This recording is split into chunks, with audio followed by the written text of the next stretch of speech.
Hello, everyone, and welcome back to another ranked analysis of the 24th game that I played versus an 82nd Airborne, 24th the division that we had a look in the last deck deep dive. And yeah, this matchup is an interesting one. It's a matchup that I know a lot of people dislike playing against 82nd with all their forward deploy. And it is, especially with the 24th, which doesn't have much forward deploy, for sure not an easy matchup. So yeah, that's why I kind of picked this game here. I played a couple of other interesting ones as well. Yeah. Also, let me know down below what you think about these ranked analysis and what you think I could improve there, and yeah, what else you would like to see in these. And yeah, here we go with a quick deployment over here. The goal in this game was securing the right side and then fighting at some point on the left side. Delta, we would be too slow most likely. Charlie is a bit easier with helicopters and helicopter transport infantry and having aircraft as well. So that was the idea here, protecting the Alpha Foxtrot side here with some M1 IPs and some engineers, and then having some aircraft to secure the helicopters moving over here, plus also maybe shoot down any enemy helicopters that could come in early. So that is why these planes come in the way they come in. On the other side, though, we have only infantry, but a lot of it, going into the classic positions here, including up to the north. So the planes don't find anything yet, and that means the helicopter will be used more aggressively here, trying to find the units on the ground, and the aircraft will go through here, going for the northern zone as well. And yeah, sniper being pretty defensive, as I expected there to be a decent force in here, and there is, with one airborne dragon, one 40mm, and a normal airborne, and then yeah, Cobra here, finding some airborne units, though there's a double stinger here as well. So yeah, tried to evacuate the Cobra out of there. It didn't go so well. The double stinger a bit too good. Tried to shoot down the units here with the Eagle. That didn't quite work out either, but the Huey at least was on the way in here. The Stinger did get a hit though, but the Huey still able to land, getting the units out of there. And then the enemy brought a single Phantom in with my Eagle and my Phantom on its tail. Stinger in the north went down, and the Eagle got a good shot, so the Phantom got the kill. Two Stingers on the ground helping out, getting one damage in against my Phantom. So I tried to fly it around the long way in the north, trying to avoid the Stingers. In the meantime, in the south, little forces of mine, but defensive and decent enough. And yeah, the M1 IP immediately eating a dragon here, had to disengage. So yeah, the Bradley over here dying as well, as the airborne dragons there in that good spot that can shoot into this gap. Maybe should have deployed a bit earlier here, or a bit further behind, driving faster past this gap. That was a slight mistake, something that I will try to remember for future games like this. Yeah, this gap can be deadly, and it was deadly there. Resupply coming in quickly, and yeah, something that you want to use in matchups like this. Artillery. The the 82nd doesn't really have great artillery, only some towed 105mm artillery guns, which can be counter-batteried quite easily, and which also can't really counter-battery you efficiently. So I went with some M109s here to deal with the forward deploy entrenched units as well on this map. Meanwhile, Aircav and Huey's taking a bit of a defensive spot in the north, though as the airborne who got through the north, I knew that this zone was contested, but I got my infantry around here into the zone as well, so both towns somewhat contested. So I was somewhat happy with the situation for now, as both sides also only now started to bring around a CV. Bradley CP coming in here for the south. On the other side, we have an OH helicopter jumping from spot to spot. Another M1 IP here coming in, as you want to have a efficient tank and a CV IV force as well to stun down enemy ATGM teams like the Dragon team quickly whenever you reveal them and they fire at you. and tow 2 teams. So you want to have, before you engage with a tank, you usually want to have 2-3 of them around in a matchup like this, so that they actually can do sufficient damage. Meanwhile, airborne infantry here coming along. Bradley unit trying to get to the north, trying to get into a good spot there. And yeah, the National Guard M109s here on the battlefield. Second one coming around. With 2 of them, you really have effective salvos. The M109s you usually want to have in salvos. The M110s can do fine if you use them against manpads and teams with just one of them. So that's a different there. But with the M109s, you usually want to have them in duos. Trying to kill the CV helicopter here with the artillery, as it just landed over there. The UE helping out actually in the north with its low hit points. Trying to deal with the airborne engineer that was brought in.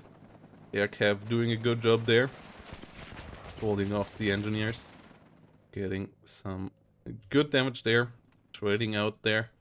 50-point unit for 50-point unit as the other airbornes are coming along trying to get the kill. Bradley trying to get into a spot where it maybe can help out, but that won't be easy. And the artillery gets dodged by the OH-58 with that one retreating away from the battlefield here. Meanwhile, LAVs coming around in the south. Pretty expensive, but still rather efficient autocannon units here. Dealing with the National Guard, dealing with the 50 cal.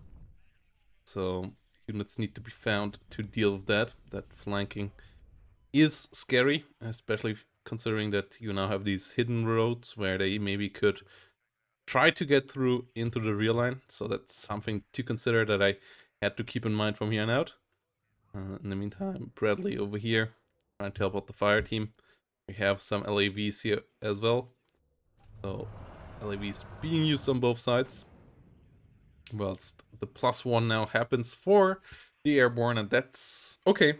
The airborne starting their first tick at the 6-minute mark. That's a ratio that you're absolutely fine with 24th. You just need to get the trades ready and get your late game army composition ready into the battlefield. TOW 2 coming along, trying to get into the south here. Whilst we have some M109s trying to shoot the airborne over here. So they are actually further behind than I expected. Shows you once more, you usually shouldn't blind fire. I just wanted to use the M109s for something and I didn't quite know where else to use. I should have used them here in the center. There I knew better where the enemy actually was. Though I kind of wanted to push here. A bit of a mistake for sure. Shouldn't have been so greedy. Sniper team here now pushing forward. Trying to get involved. The Dragon team over here now engaging against the half-tracks and the Bradley. Doing some good damage there with the first hit. Strike Eagle being called in as my fighters were ready up again. Getting the kill there onto the 2 airborne units. Starting to get the kill here on the LAV. Taking the wrong turn here though. That was a mistake. Eating a missile, then I tried to micro them and instead of flying it back, I flew the wrong way. Yeah, that was absolute miss micro. Brought the fighters in to protect it, but they came in a bit late. And yeah, that led to a loss that shouldn't have happened. OH helicopter at least killed in the rear as well, and the Phantom is down as well. So in the end, still a good trade. But it could have been better if the Strike Eagle would have just continued its curve. I wanted to be too micromanagey there. And then, yeah, kept my Phantom and my Eagle here in the rear as they are undamaged. So in case the enemy wants to use some planes, they can be used here. The M109s need to be constantly firing now. Trying to hit the airborne and the 40mm grenade launcher in the south now. That's M1IPs moving around again, trying to give some fire support as well. And another Strike Eagle being brought in. Hitting the LAV, this time around the follow-up micro is there. Getting the Strike Eagle to turn around. Super important tool in this deck, obviously. Strike Eagle now moving south. Hitting over here as well. Yeah, one dragon going down, getting the way out of there, and getting into safety. If you know the enemy doesn't have radar AA, you can be a good bit more aggressive with them. And yeah, we have the 105mm artillery pieces now here, actually trying to counter battery. Not sure if that's the best investment. They are only 65 points, so they're relatively cheap. But yeah, dodging them is relatively easy, and they don't deal the most amount of damage. And one IP here helping out against the infantry over here. We have one dragon being pushed back. More Bradleys, more M1s coming around. +1 continues giving value, but it hasn't brought insane amounts just yet. Sniper helping out the M1 IPs in the center. As the planes have to reload finally. We bring some AA around, as yeah, helicopters and planes are to be expected, so if the fighters are reloaded, having some AA would be nice. Chaparral should have been bought a minute earlier to be really here when the fighters have to reload, instead of just bringing them in right now in that gap where the AA is vulnerable. So the enemy could have used helicopters now, for example, to try to punish us here, but they luckily didn't at this point. But M105 artillery pieces trying to go for the military police around here. 109 trying to do a similar thing right there. F-16AT coming in, and yeah, that's where the Chaparral should have been already on the front line. Could have been really helpful there. Stinger not getting the hit. Infantry moved forwards instead of backwards away from the artillery, so they get messed up quite badly. National Guard, Bradley goes down. Artillery coming in decently efficient. And the 50 cal truck helping out over here as well. So this is all fine still. +1 is annoying. 200 points is something that we will have to take back later on, but it is not a game ending. Like, it's not a massive lead for the enemy. So at this point, game is going decently. F-16 though, coming around again. A little lucky there. Should have been microed better. The smoke against this. M109s keep on aiming again. This time around, going for the dragon position over here. Whilst the CV is coming around to try to capture all of this. And a good couple more National Guard infantry coming for the center, as capturing the center here would be big. And we didn't see too many reinforcements there, whilst we have 2 tanks, so that's a decent amount of damage output. Snipers helping out quite well as well, staying out of range of the enemy. And yeah, the TOW2 immediately doing some good stun damage, but immediately taking some damage as well. F-16 though, this time around finding the kill, but at least the TOW2 goes down as well. Chaparral also coming in on the south, and that one gets the kill as well, so that it is a trade in the end. And that is a fine thing to have. Airborne Dragon versus National Guard Law will win as well. Meanwhile, leader had to be careful. Artillery at least stunned them out completely. The 105mm. Trying to go for the tanks now, but the TOW2 is down. No TOW2 further south, so really can't see the 82nd currently collapsing. They still have love, and if they get air control again, it would be super scary. But for now, the situation is pretty good. Airborne goes down. Artillery comes in for the National Guard. Abrams, but the Abrams tries to get forward rolling, is in a decent spot. And yeah, I'm at 5 here. Moving around, taking my time, leaving the enemy with still more of the map here, especially up north. I know I can't fight that yet. I need to get my combined arms ready. And that's where I focus up here in the center. Because from there I also can't threaten Bravo and Delta. And either point would stabilize the zones. Strike Eagle here coming around. Gets a good kill onto the infantry. Stays around after. And counter battery, yeah, punishing the 105mm for being 105mm. Getting some decent damage there. So far, no kills, but really solid damage, and there's the first kill. And that helps quite a bit. F-16 killing the Apache. What's the +1? Does continue. Strike Eagle still flying around here. F-15 comes in. I should have retreated this. Strike Eagle gets caught, gets killed. F-15 really low, actually making it out. The Strike Eagle should not have idled there.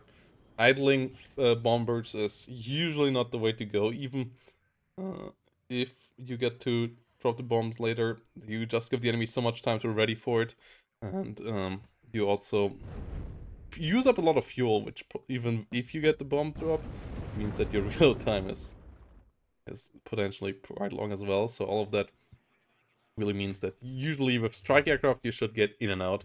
With fighters, obviously, completely different thing, but especially with a valuable plane like the Strike Eagle, the micro in this game of mine was not fantastic.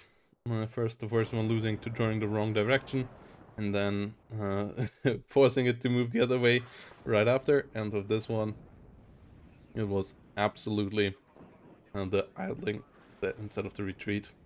More infantry now coming in for the northern section of the map though, as we have decent amount of damage done, and the center finally does collapse. The sniper and the M1s, after the death of the Ito, really were able to deal with this quite easily.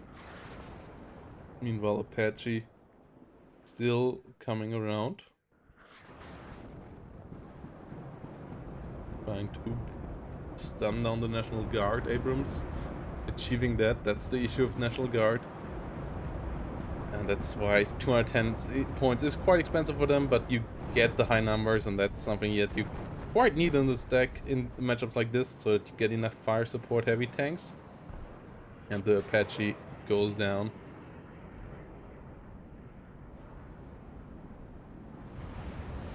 We have air battles at the same time though. F-15 pretty deep, gets shot down. F-16 running low, but I see the F-4 Phantom does a decent job as well.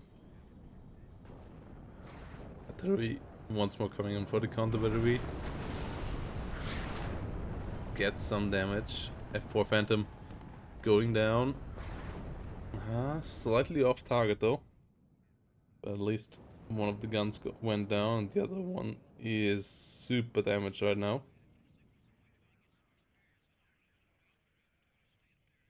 But more and more Bradleys come in to deal with the enemy on decent range. National Guard fire team. All the sheep stuff coming in here.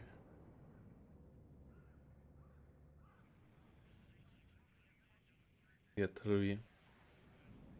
Once more aiming up here on the north.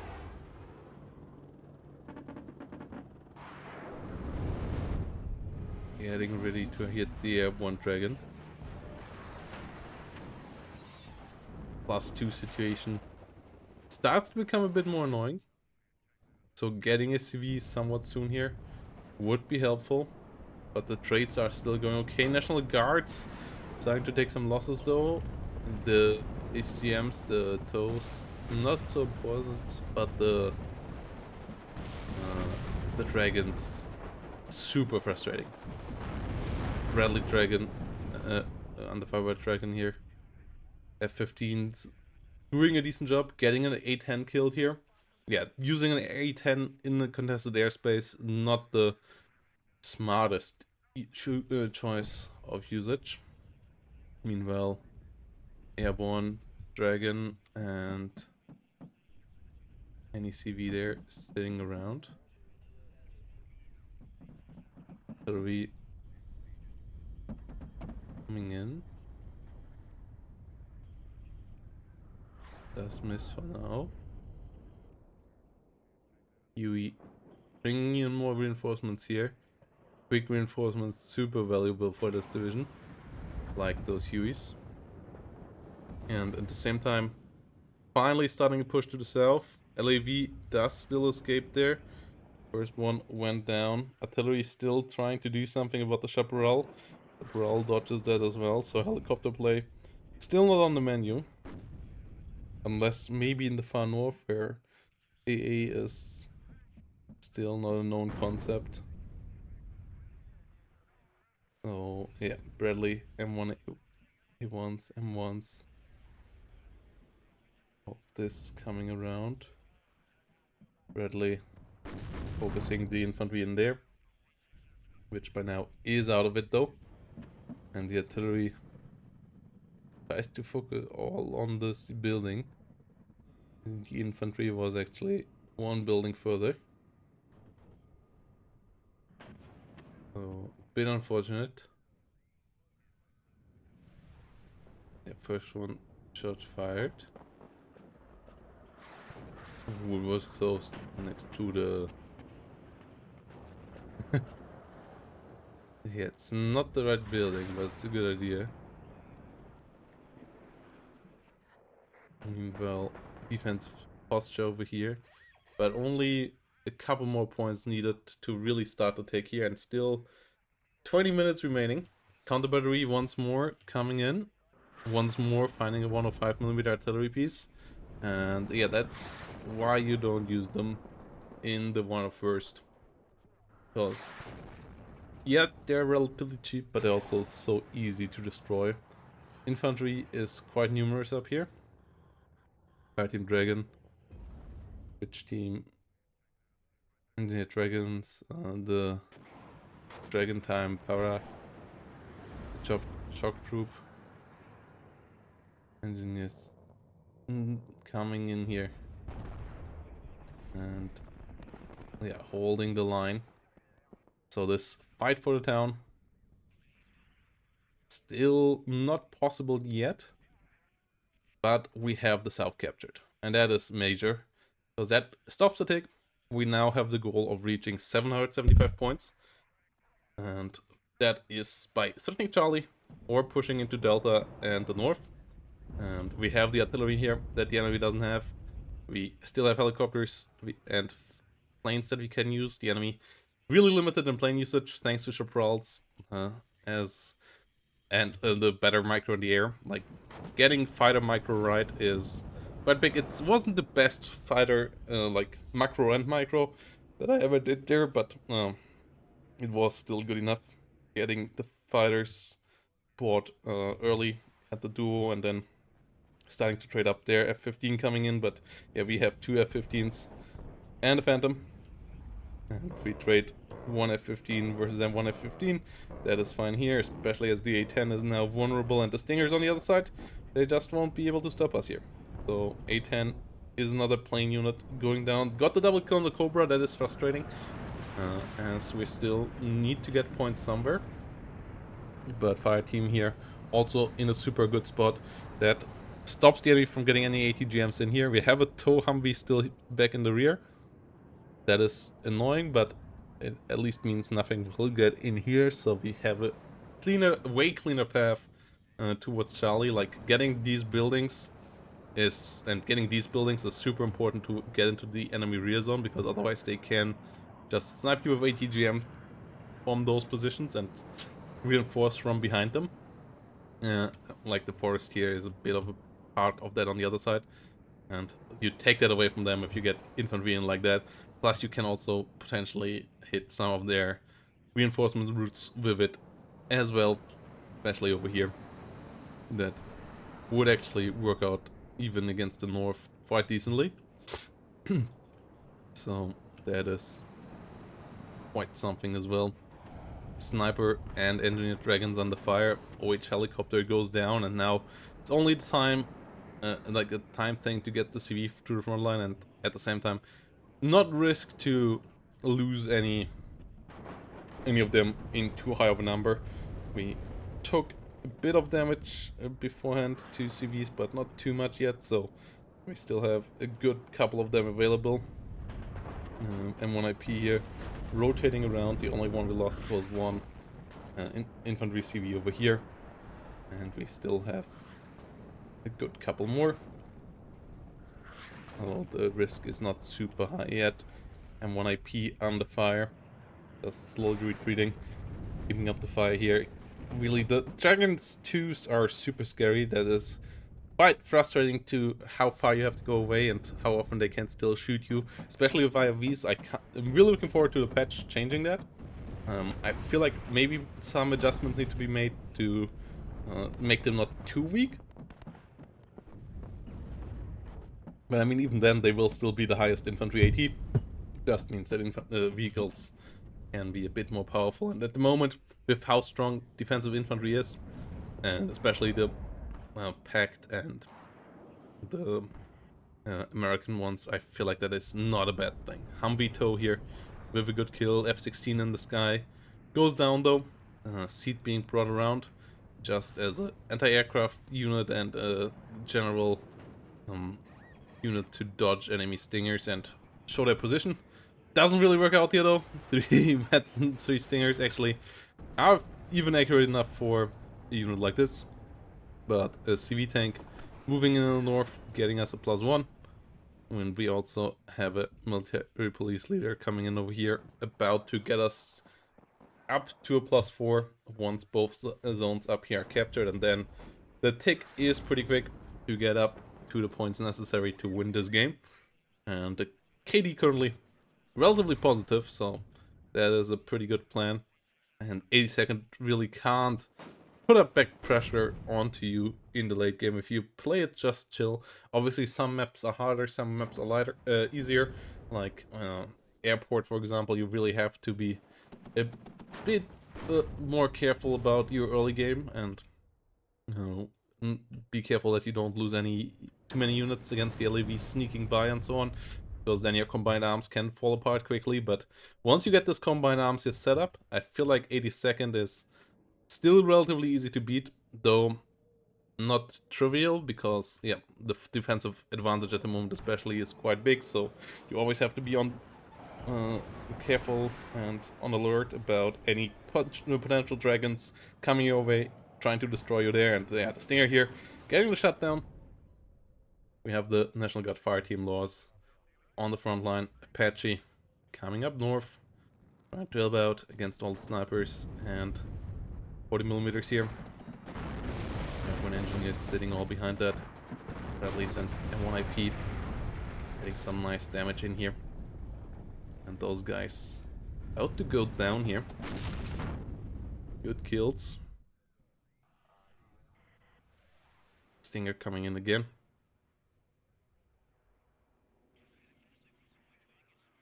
Helicopter flying up north.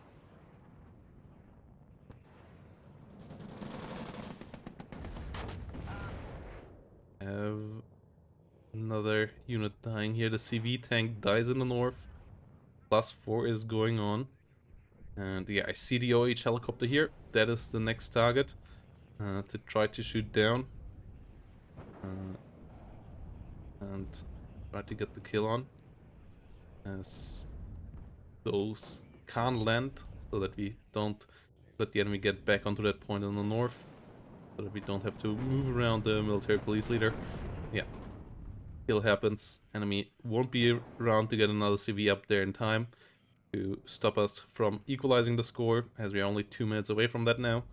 And yeah, helicopters flying around. Avenger is still pretty scary, so Tokobras need to be careful, but that's the moment where the enemy calls it GG, realizing that the tick will just dominate now. And yeah, in the end, the Striker Guild's dying a bit too easily. Everything else, not perfect, but pretty solid, and that's how you want to play against a forward deploy deck. Obviously, my opponent, not absolute top level, but neither am I with 24th. As I said, I could have played it a good bit cleaner, but the forward deploy there can be beaten, and yeah, they can be annoying, but you just need to keep your calm, need to keep your cool, and you kind of accept that if you play a division like this, chances are a lot of your games will go long. Like, trying to beat them early often leads to disaster, but you can beat them in a 30-minute game like this relatively often and relatively easily if you don't lose too much in the early game. Though obviously that's what they try to achieve, and if they get you with a decent kill KD in the early game for their side and get into some gnarly spots, then the game can become really, really tough and maybe even impossible quite quickly. So yeah, thanks for watching, guys. Hope you have a good one, and yeah, let me know what you think about this kind of format and how you would like to see it improve in the future down below. And yeah, see you all next time. Bye bye.